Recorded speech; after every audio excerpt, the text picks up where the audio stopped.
Hello everyone, welcome back to my channel. This video is basically about the first semester syllabus of B.Ed, Bachelor in Education, which is a very necessary degree, we can say that, for qualifying as a teacher. Means you must have this degree rather than you have also other degree to clear your UTET, CTET. That video we'll talk about later on. But this video is basically about the first semester syllabus of Kumaon university.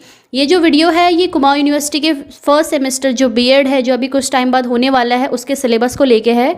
इसमें आपको हर paper के हिसाब से उनके units दी गई हैं। Video का जो मोड है वो इंग्लिश है, तो आप इसको ट्रांसलेट भी कर सकते हैं इन पर्टिकुलर टर्म्स को। इनको ट्रांसलेट करके अपना सिलेबस भी प्रिंट आउट निकलवा सकते हैं। बाकी जो इंग्लिश मीडियम से इसको देंगे ये इजीली हो सकता है। वीडियो जो है वो लैंग्वेज बाइलिंगुअल है, तो दोनों लैंग्वेज में आप इजीली समझ सकते हो, आपको उसमें कोई प्रॉब्लम नहीं होगी। बाकी अगर आपको कोई इशू होता है तो आप कमेंट सेक्शन में ज़रूर लिख सकते हैं।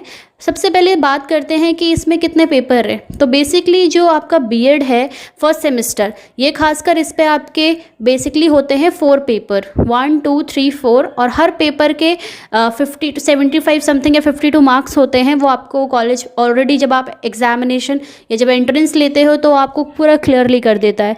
इसमें फर्स्ट पेपर की हम बात करें तो उसमें फर्स्ट पेपर का नाम है आपका philosophy and sociology of education. ये आपके पहले पेपर का नाम है जिसके अंदर आपकी ऑलमोस्ट 4 यूनिट्स होती हैं, और जैसे कि आप स्लाइड्स में देख भी रहे हैं हर यूनिट के हिसाब से उनका दिया हुआ गया है। पहली यूनिट है आपकी फिलॉसफी ऑफ एजुकेशन, जिसके अंदर 4 टर्म्स होते हैं। इन 4 टर्म्स के अंदर इनके बारे में इनके डिटेल वाइज आप अच्छे से पढ़ सकते हैं। पहला टर्म है आपका फिलॉसफी ऑफ एजुकेशन, जिसमें इसका मीनिंग, इसका नेचर, इसका स्कोप क्या क्या हो सकता है। सेकेंड टर्म आता है फिलॉसफिकल फाउंडेशंस ऑफ एजुकेशन, और थर्ड टर्म होता है आपका स्कूल ऑफ फिलॉसफी। स्कूल का उसके बारे में कैसे, उसके अप्रोचेस कैसे हैं, उसका आइडियलिज्म क्या है, उसके बारे में रियलिटी क्या है, उसका पूरा एग्जैक्टली ओवरऑल जो उसकी डिटेल होती है। लास्ट आता है आपका brief introduction of existentialism and humanism. ये आते हैं आपके यूनिट 1 के अंदर, जिसमें आपका फिलॉसफी ऑफ एजुकेशन होता है। सेकेंड आता है आपका पेपर 1 की यूनिट 2, जिसमें आपके अलग अलग थिंकर्स जो होते हैं उनके बारे में होता है, उनके विचार होते हैं, उनकी आइडियोलॉजी होती है। तो यहाँ पे कुछ फेमस 4 थिंकर्स हैं जो आपके फर्स्ट एग्जाम में आते हैं, जैसे जीन जैक्विस रूसो हो गया, जे डेवी हो गया, महात्मा गांधी हो गए और स्वामी विवेकानंद हो गए। इनके भी काफ़ी ज़्यादा क्वेश्चंस आते हैं स्वामी विवेकानंद की आइडियोलॉजी के ऊपर, महात्मा गांधी की आइडियोलॉजी के ऊपर। तीसरा यूनिट होता है आपका सोशियोलॉजी ऑफ एजुकेशन। इसके अंदर आपका सोशियोलॉजी से रिलेटेड चीज़ें आती हैं जो एजुकेशन में यूज़ होती हैं। जैसे आप ये टर्म्स पढ़ सकते हो, मीनिंग हो गया, उसका नेचर हो गया, उसका स्कोप हो गया। आप इसके स्क्रीनशॉट लेके भी आप इसे डायरेक्टली अपने सिलेबस नोट कर सकते हैं अगर आप इंग्लिश मीडियम से एग्ज़ाम दे रहे हो।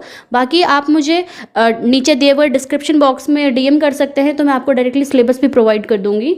सोशियोलॉजिकल फाउंडेशन हो गया एजुकेशन का, बाकी सारी चीज़ें, मॉडर्नाइजेशन हो गया, एजुकेशन पे क्या इम्पैक्ट पड़ा है। यूनिट 4 होती है आपकी, जिसमें आता है कि role of education in social reconstruction, क्या क्या यूज़ हुआ है, उसका क्या इंपॉर्टेंस थी उसका रोल की।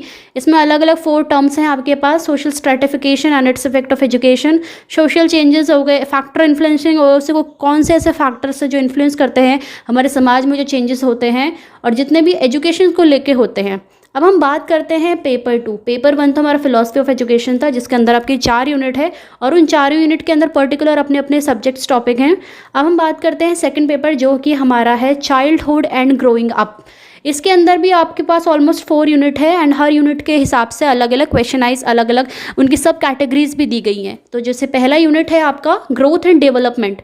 ग्रोथ एंड डेवलपमेंट में आपके पास उसके मीनिंग हो गए, उसके इंपॉर्टेंस हो गए, उसके प्रिंसिपल्स हो गए, उसके इन्वायरमेंट हो गए, और ऐसे कौन से इफेक्ट हैं जो ग्रोथ और डेवलपमेंट दोनों ही अलग अलग टर्म है। आप इनमें कभी कभी स्टूडेंट्स कन्फ्यूज हो जाते हैं। ग्रोथ और डेवलपमेंट हम बेसिकली एक टर्म में बोल देते हैं, लेकिन दोनों ही जब आप इनको पढ़ेंगे तो दोनों का ही टर्म अलग अलग है, दोनों की ही वैल्यूज़, दोनों की चीज़ें बच्चे के लिए, किसी के लिए भी, किसी की भी साइकोलॉजी को डील करने के लिए दोनों चीज़ें अलग अलग है।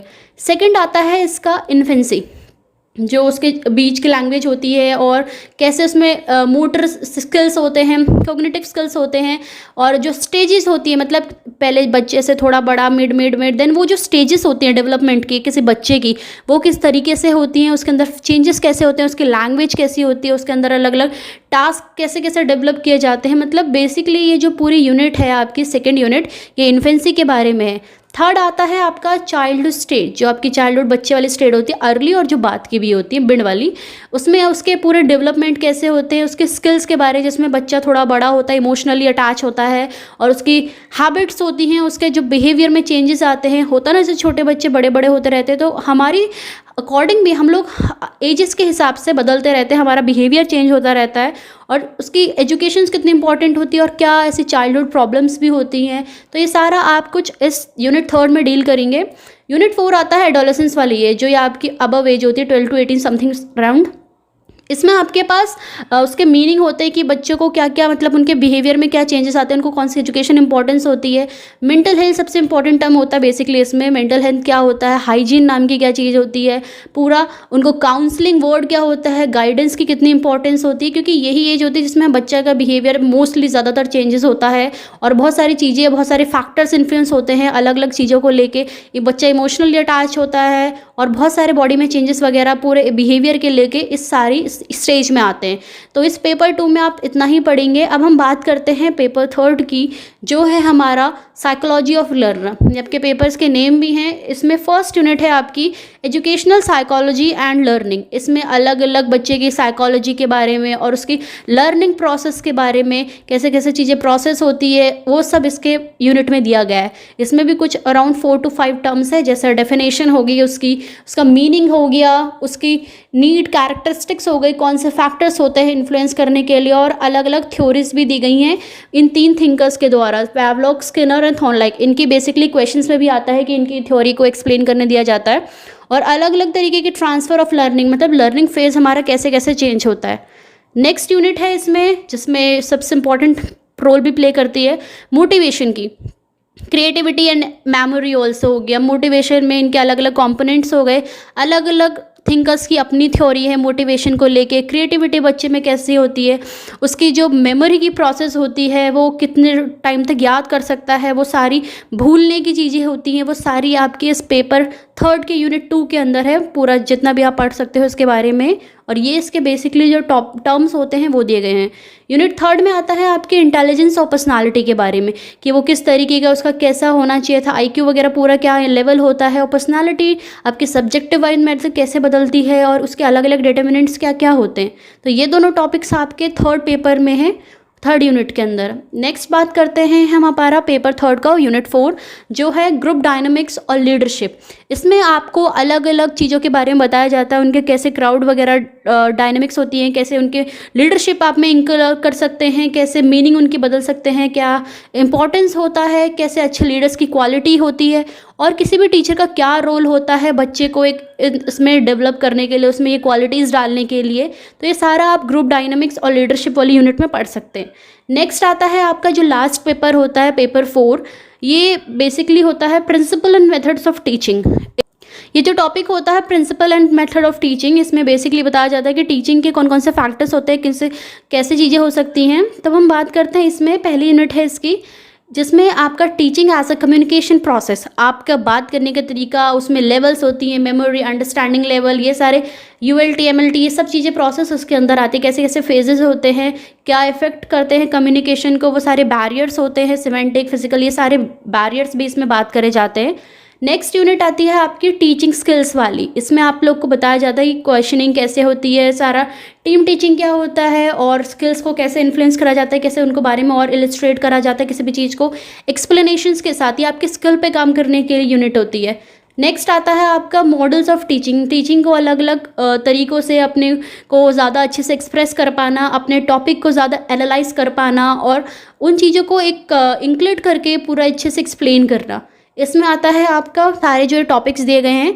लास्ट जो आता है आपका पेपर 4 का, वो होता है methods of teaching.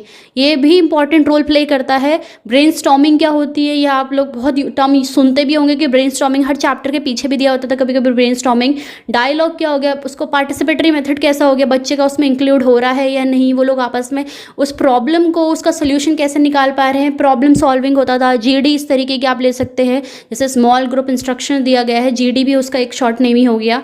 Resource centre based learning हो गई कि सारे टॉपिक्स को एक साथ लेके चलना।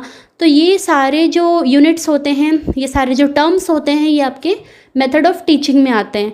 सो this is your full syllabus of BEd first semester which is going to happen within a few month, और I can say that up to April May में शायद इसके एग्जाम भी हो जाए फर्स्ट सेम के, या थोड़ा लेट भी हो सकते हैं according to the university exam schedule. So this is all about that. अगर आपको कोई इश्यू होता है तो आप मुझे नीचे डिस्क्रिप्शन में दिए गए लिंक में, वहाँ भी आप मुझे फॉलो कर सकते हैं, वहाँ आप मुझे डायरेक्टली डीएम कर सकते हैं, और जो भी अगर इसका सिलेबस चाहता है वो भी आप मुझे डीएम कर सकते हैं. एंड अगर आप इंग्लिश मीडियम से इसे देंगे तो आप इसके स्क्रीनशॉट्स लेके भी कर सकते हैं, वरना मुझे डायरेक्टली मैसेज कर सकते हैं नीचे दिए गए साइट्स पे, मैं आपको पूरा सिलेबस प्रोवाइड कर दूंगी. सो this is all about this video. If you have any doubt you guys can directly comment in the comment section, and I'll try to provide you the proper solution on the same day.